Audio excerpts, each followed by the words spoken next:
The Grail below. What's really buried under Glastonbury. No myths, no metaphors, just the part they never taught you. The location was never lost. Glastonbury is not a rumoured Grail site. It was explicitly named in 12th and 13th century records. Monks, scribes, and royal cartographers marked it as the final resting place of an object of divine consequence. Not metaphorically, physically. In 1191, the monks at Glastonbury Abbey publicly declared they had found the tomb of King Arthur and Queen Guinevere, and a relic buried deep beneath it. It was later sealed, then hidden, then denied, because what they found wasn't just symbolic, it was technology. The Vatican intervened. By the 1300s, Glastonbury Abbey had become a target of Rome. Not protection, suppression. The site was seized, its abbots imprisoned. In 1539, the last abbot, Richard Whiting, was dragged from the abbey and drawn and quartered on Glastonbury Tor. Why? Because he refused to hand over the Grail location to Henry VIII and the church's agents. So that's not conspiracy, that's documented history. They didn't destroy Glastonbury for blasphemy. They wanted what was buried there, and they didn't get it. What was the Grail, really? This is where we go straight into what's real. It was not a cup, it was not Jesus' bloodline. It was a sealed containment vessel, encoded with frequency data and buried inside a limestone chamber below the Tor. It was designed to be placed in high resonance zones, and Glastonbury's ley lines made it ideal. Modern researchers using ground-penetrating radar in 2016 detected an anomaly. A cubic structure 30 feet beneath the Tor with metallic readings and internal temperature shifts that did not match the geology. It's never been excavated because it's still sealed. The chamber that was never opened. Beneath Glastonbury Tor lies a structure most people have never heard of.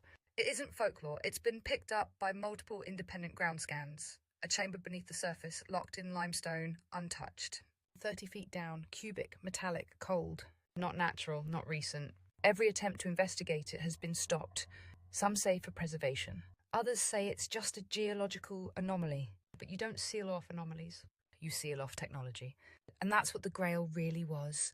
It wasn't a cup, it was a frequency lock, a capsule built to contain something old, or maybe to keep something out.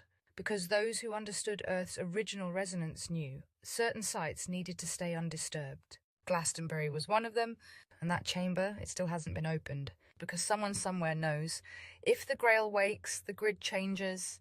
The grid was hijacked. The Grail wasn't hidden in Glastonbury because it was sacred.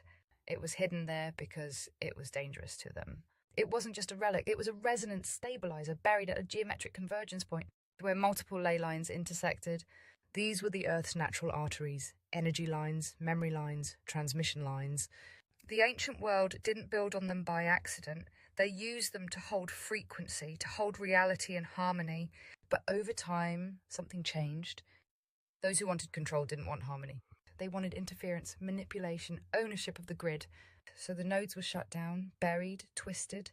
And what sat under Glastonbury was one of the last active stabilizers left. You don't just bury that, you guard it, silence it, erase it from the record. Because if the Grail frequency is restored, the false resonance breaks, and everything built on it begins to collapse. They built over the frequency. When they couldn't move the Grail, they did the next best thing. They built over it churches, chapels, shrines, layer after layer of stone, doctrine and distraction, not to worship, but to distort. They knew the chamber beneath Glastonbury was still active, still pulsing, still aligned. So they constructed their new control system right on top of it, not to protect it, to hijack the current. It's the same strategy used at every major ancient site. Vatican over the Mithraic temple, cathedrals over pagan star maps, capitals over native mounds, towers on ley lines. They don't build for God, they build for power. And Glastonbury was one of the last uncorrupted nodes until they cloaked it, not just physically, but digitally, because now the old Grail frequency has been buried beneath towers, signals and synthetic resonance. The grid is humming again, but it's not the original song. And the chamber beneath the Tor, still sealed, still silent. Because if it ever comes online again, the veil comes down. The seal remains, but not forever. Beneath Glastonbury lies more than a relic, more than a story, more than a myth. It's a locked signal waiting, a resonance that was silenced, not destroyed. And time doesn't erase frequency, it only buries it. The ones who placed the Grail knew it might not be found for thousands of years, but they also knew One day, someone would hear the hum again, someone would remember what it meant, and someone would ask the right question. That day is here, because now the system is glitching, the old nodes are waking, and the seal is starting to crack. This is Emspiracy, and this was never about a cup, it was about a code, and you just heard it. Why the Grail was never retrieved. The sealed chamber beneath Glastonbury isn't just avoided, it's actively protected. But not by guards, not by locks, by ritual silence and engineered ignorance. The church doesn't need to deny the Grail anymore.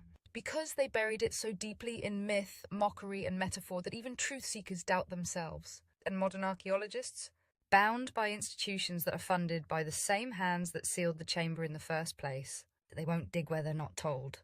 And they're not told. But here's what they won't say.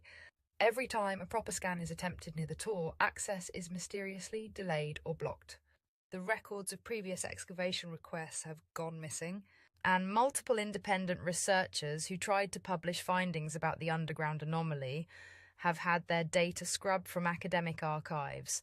This isn't incompetence, it's protocol. Because if the Grail chamber is opened, if the frequency is reactivated, the resonance would overwrite the false grid that holds the system together. That's not speculation, that's energy law, and they know it. The bloodline factor, there's another reason the Grail chamber was never opened. Not just because of what's inside, but because of who it responds to. The Grail isn't unlocked by force, it doesn't open with tools, it opens with resonance. A specific frequency encoded into a living bloodline. And that's why they've spent centuries hunting, silencing, and erasing certain families from history. The Templars weren't just looking for relics, they were trying to preserve the bloodline that could interface with the Grail. When King Philip IV and Pope Clement V destroyed the Templars in 1307, it wasn't just about gold or power, it was about access. They feared what would happen if the rightful inheritors ever reached the sealed chamber. Because the Grail wasn't meant for kings, or popes, or priests. It was meant for the ones who remembered, the ones who carried the original frequency, the ones born to reboot the grid. And maybe you were never drawn to Glastonbury by accident. The activation window. They've kept the Grail sealed for centuries, but nothing stays dormant forever. Because energy's alive, it pulses, it breathes, it waits for alignment. When Glastonbury is moving into alignment again, every few centuries the ley lines surrounding the Tor reach resonant synchronization, a moment when buried energy can spike, awaken, or breach its containment. We're in one of those windows now. That's why the world feels off, why the veil is thinning, why people like you are remembering. It's not random, it's timed. And the Grail?